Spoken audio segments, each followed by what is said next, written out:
ورحمۃ اللہ تعالی وبرکاتہ نحمدہ ونصلی ونسلم علی رسولہ الکریم اما بعد اعوذ باللہ من الشیطان الرجیم بسم اللہ الرحمن الرحیم ان اولیاءہ الا المتقون آمنت باللہ صدق اللہ العلی العظیم وصدق رسولہ النبی الکریم ونحن علی ذلک لمن الشاہدین والشاکرین والحمد للہ رب العالمین۔ سردار اولیاء قطب ربانی شہباز لامکانی معشوق یزدانی قندیل نورانی حضور سید ابو محمد محی الدین الشیخ عبد القادر جیلانی رضی اللہ تعالیٰ عنہ کی ذات پاک آپ کی حیات و خدمات سے منسوب حقانی میموریل ٹرسٹ کی طرف سے یہ آن لائن پروگرام جس میں ہم اور آپ شرکت کی سعادت حاصل کر رہے ہیں، میں اس کے لیے حقانی میموریل ٹرسٹ کے اراکین، منابرین، ذمہ داران، محبین، معتقدین، وابستگان کو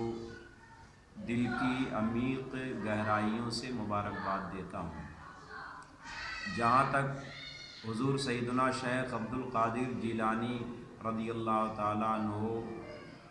کی ذات ستودہ صفات کا تعلق ہے تو آپ کی ذات پورے عالم اسلام میں بالخصوص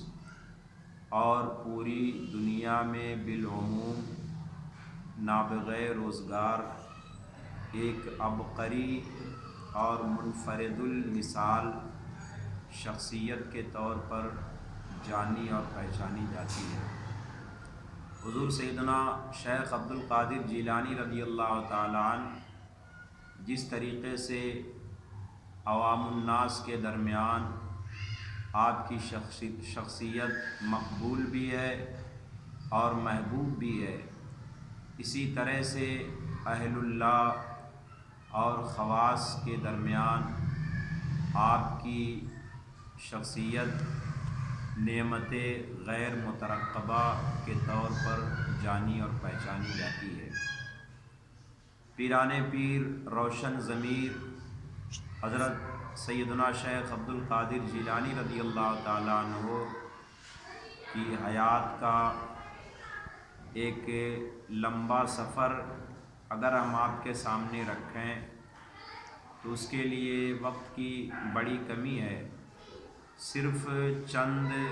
باتوں کو ہم آپ کے سامنے یہاں رکھنے کی کوشش کرتے ہیں۔ حضور سیدنا غوث اعظم رضی اللہ تعالیٰ عنہ کے مقامات، آپ کے مراتب، آپ کے فضائل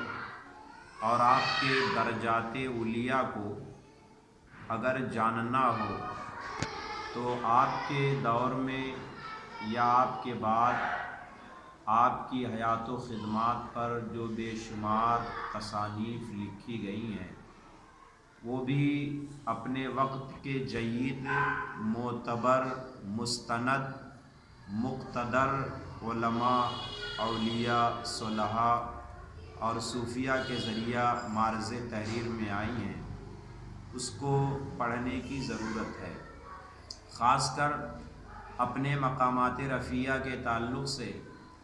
اپنے بے شمار قصائد میں حضور سیدنا شیخ عبد القادر جیلانی رضی اللہ تعالیٰ عنہ نے جو اپنے مقامات کا ذکر فرمایا ہے، ان کو پڑھنے کے بعد آپ کے بلند مرتبہ، آپ کی بزرگی، بلندی، بلند پائیگی کا اندازہ ہوتا ہے۔ کشمیر میں پڑھا جانے والا مشہور قصیدہ جو قصیدہ خمریہ یا قصیدہ غوثیہ کے نام سے مشہور و معروف ہے، اس میں حضور سیدنا شیخ عبد القادر جیلانی رضی اللہ تعالیٰ عنہ نے اپنے مراتب اولیاء کا ذکر فرمایا ہے۔ درجنوں شرحیں اس قصیدے کی اس دنیا میں لکھی گئی ہیں اور وہ دنیا کتب میں پائی جاتی ہیں، پڑھی جاتی ہیں۔ حضور سیدی سرکار اعلیٰ حضرت امام اہل سنت امام احمد رضا خان محدث بریلوی رحمۃ اللہ علیہ نے اس قصیدے کی باضابطہ شرح اور اس تعلق سے کتاب لکھا ہے جس کا نام ہے الزمزمۃ القمریہ۔ اس کے علاوہ ہدایت بخشش میں نظم کی شکل میں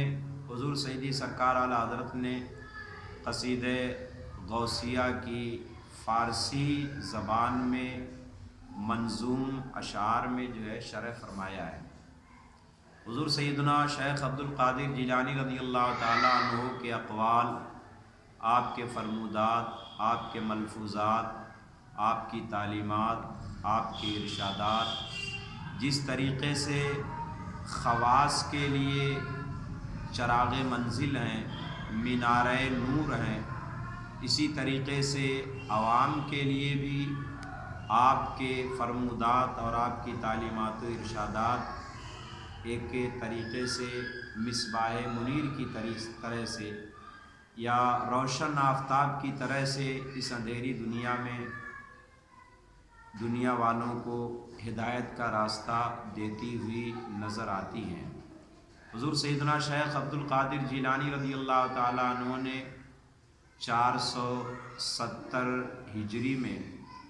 ایران کے مشہور شہر گیلان میں آپ کی جلوہ گری ہوئی۔ مورخین، آپ کے سوانح نگار، تذکرہ نگاروں نے لکھا ہے کہ شکم مادر سے ہی آپ 18 پارے کے حافظ قرآن تھے، مادر زاد ولی تھے، بلکہ خود بیان فرماتے ہیں کہ جب میں اپنے گاؤں کے مدرسے میں پڑھنے کے لیے جاتا تھا تو غیب سے ہاتف غیبی آواز دیتا تھا، افصحوا لولی اللہ، اے مدرسے میں پڑھنے والوں بچوں، اللہ کے ولی کے لیے جگہ چھوڑ دو، جگہ کشادہ کر دو۔ کہتے ہیں میں اپنے ساتھیوں کے ساتھ جب کبھی کھیلنے کے لیے جاتا تو غیب سے آواز آتی، الیہ یا مبارک، اے برکت والے بچے، تو کھیلنے کے لیے پیدا نہیں کیا گیا ہے، بلکہ تو میری طرف آ، میری طرف آ۔ کہتے ہیں بار بار یہ آواز مجھے سنائی دیتی تھی۔ ابتدائی تعلیم آپ نے اپنے ہی گھر پہ حاصل کیا، چونکہ آپ کا خاندان علم و معرفت کا خاندان تھا اور آپ کے والد گرامی، نانا، والدہ محترمہ، پھوپھی جان سب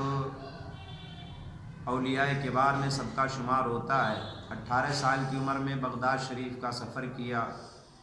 اور پورے 50 سال تک علم ظاہری اور باطنی کا حصول کرتے رہے۔ سن 470 ہجری کے بعد 521 ہجری میں آپ نے بارشاد رسالت لوگوں کو واعظ و تبلیغ کا سلسلہ شروع کیا۔ مسلسل 40 برس تک واعظ و تبلیغ کا فریضہ انجام دیتے رہے اور آپ کی تعلیمات و ارشادات رہتی دنیا تک دنیا والوں کو ہدایت دیتی رہیں گی۔ کوئی سلسلہ طریقت کا بزرگ ایسا نہیں ہے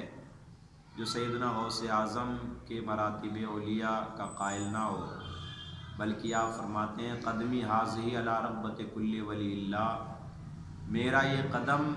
دنیا کے تمام ولیوں کی گردن پہ ہے۔ جمہور علماء فرماتے ہیں صحابہ کرام، تابعین، ائمہ اطہار کے علاوہ جتنے بھی اولیاء ہیں یا ہوں گے سب سیدنا غوث اعظم کے قدم ولایت کو اپنی گردن پر لیے ہوئے ہیں اور انہیں اس بات پر ناز بھی ہے، فخر بھی ہے۔ اسی لیے میرے اعلیٰ حضرت فرماتے ہیں واہ کیا مرتبہ اے غوث ہے بالا تیرا، اونچے اونچوں کے سروں سے قدم اعلیٰ تیرا، سر بھلا کیا کوئی جانے کی ہے کیسا تیرا، اولیاء ملتے ہیں آنکھیں وہ ہے تلوا تیرا، جو ولی قبل تھے یا بعد ہوئے یا ہوں گے، سب ادب رکھتے ہیں دل میں میرے شاہ تیرا۔ انہی چند کلمات پر میں پھر ایک بار تہنیت پیش کرتا ہوں حقانی میموریل ٹرسٹ کے اراکین کو۔ اللہ تعالیٰ ان کی دینی خدمات کو قبول فرمائے۔ آج کی اس پروگرام کو فیض بارگاہ غوث سمدانی میں اللہ تعالیٰ شرف قبولیت عطا فرمائے اور ہم سب کو فیضان غوثیت سے مالا مال فرمائے۔ السلام علیکم ورحمۃ اللہ تعالیٰ وبرکاتہ۔